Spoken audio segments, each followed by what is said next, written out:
I've produced hundreds of podcast episodes, and I've also interviewed a ton of people when I was podcasting. So I've sat across from nervous first-timers and completely seasoned professionals.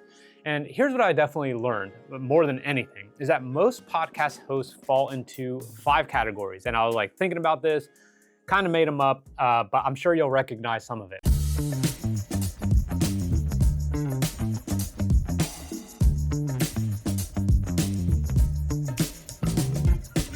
And this isn't theory. My name is Rich Cardona. I've produced hundreds of episodes for some of the top entrepreneurs in the world.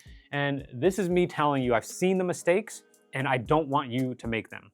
Okay, so let's just get into the first character or the first type, and that's gonna be the non-listener. Now, the non-listener isn't really hosting a conversation. They're just waiting for their turn to read the next question. And I get it because I do the same exact thing with my daughters at bedtime.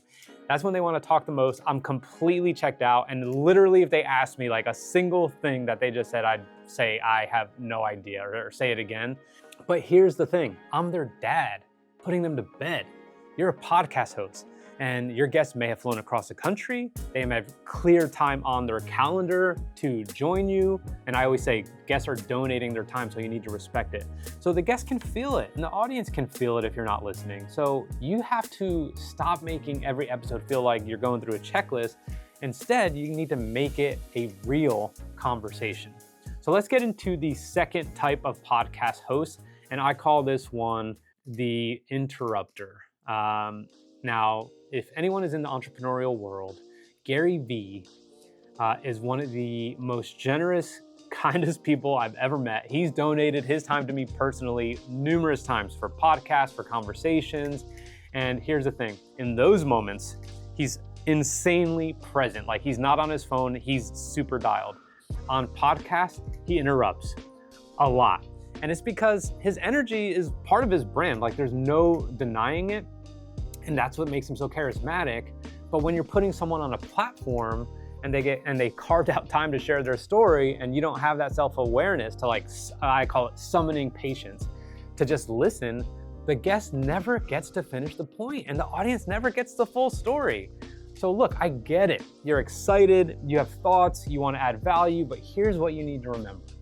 This is about them, not you, and your job. Your entire job is to make the guest shine. And they can't do that if they can't finish a sentence. So the third type of podcast host is the Rambler. And let me kind of demonstrate this for you. So tell me about your business. I cannot wait to hear about it. Actually, I was thinking though, like there's a buddy of mine who talked about funding and investors, and then it's like, but I've bootstrapped. So it's like, I know there's like a bunch of different avenues, but all that stuff kind of gets confusing. So like, I'm wondering, I can't wait to hear like what your approach is on that because everyone's different.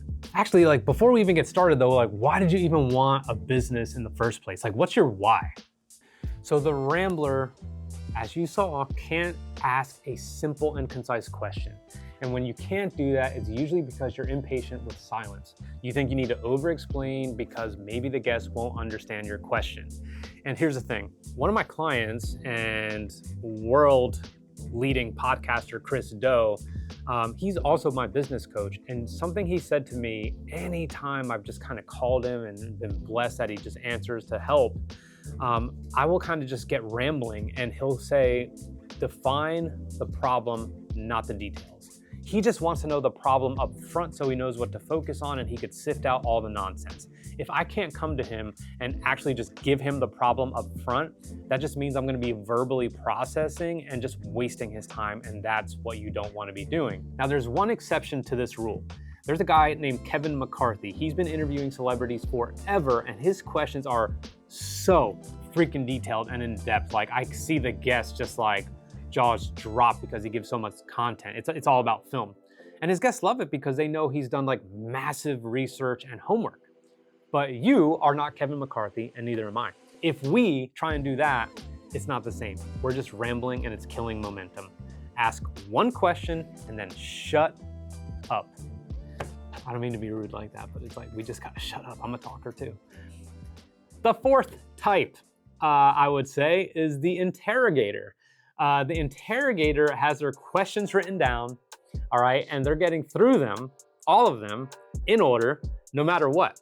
And the problem is, when you treat your guests like they're being deposed, they get defensive. I think I'm entitled. You want answers! I want the truth! You can't handle the truth!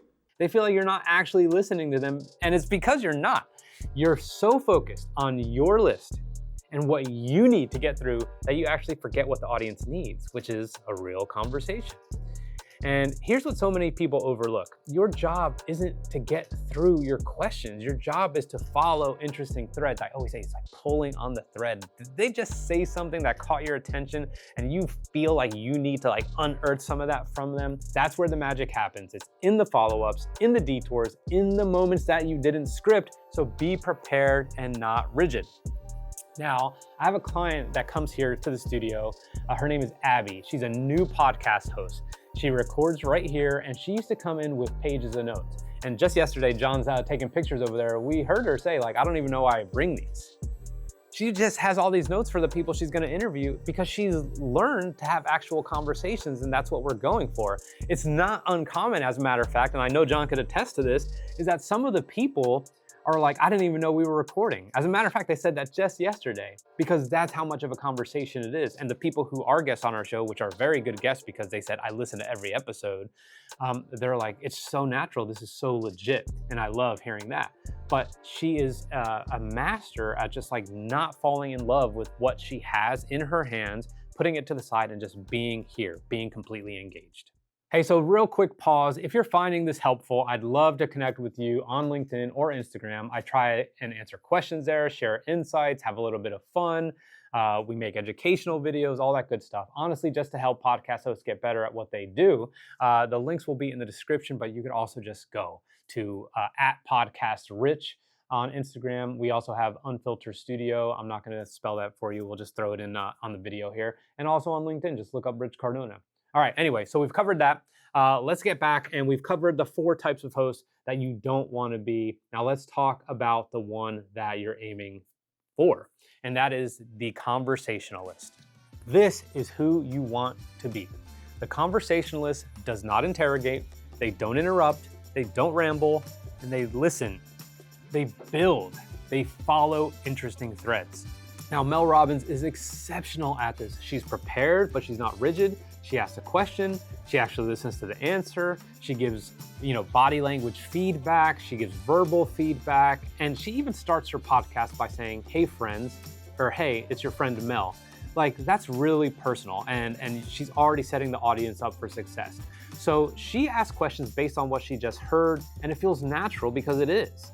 It's real. So Abby, who I was just talking about earlier, sometimes the guests don't even realize we're recording. And I know I mentioned that, but I can't overemphasize it enough. That is like a dream scenario where your guest is like, oh God, I forgot we were even doing a podcast. So that being said, what makes a great conversationalist, and it's that they're present, they're here, their head is where their feet are, they're not on their phones, they're not thinking about the next question, they're curious. They genuinely want to know the answer, and I could tell you my best interviews when I've hosted have been exactly that. And they follow the threads. That's the other thing I would say is the script is a guide, but it's not, the script is kind of like guardrails, but like soft ones. You do not have to stay on this path. So all that being said, here's what it comes down to. Podcast hosting is about listening, not talking. And if you master that, everything else is gonna fall into place. So here's what I would like for you is to think about these and try and be self-aware and be like, which one of these am I? Do I even lean in one of these categories? And you gotta be honest with yourself.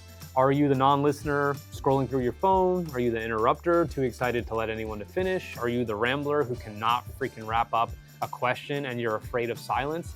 The interrogator who is married to their script? Or are you working towards being a conversationalist?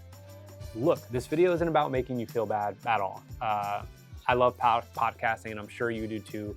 And I know what you want is what I want, and that's to be an exceptional host. So this is just about making you feel better. I hope a lot of my experience on the production side and as a host leaves you in a place where you turn into a host that people think is just amazing and that you've created an amazing experience for them. And if you want help getting there and you want to create the kind of show that stands out, or your company wants a show that's going to stand out, let us know. We could link a description in the show notes to book a call, and we can make your show exceptional. All right. Thank you. See you guys next week.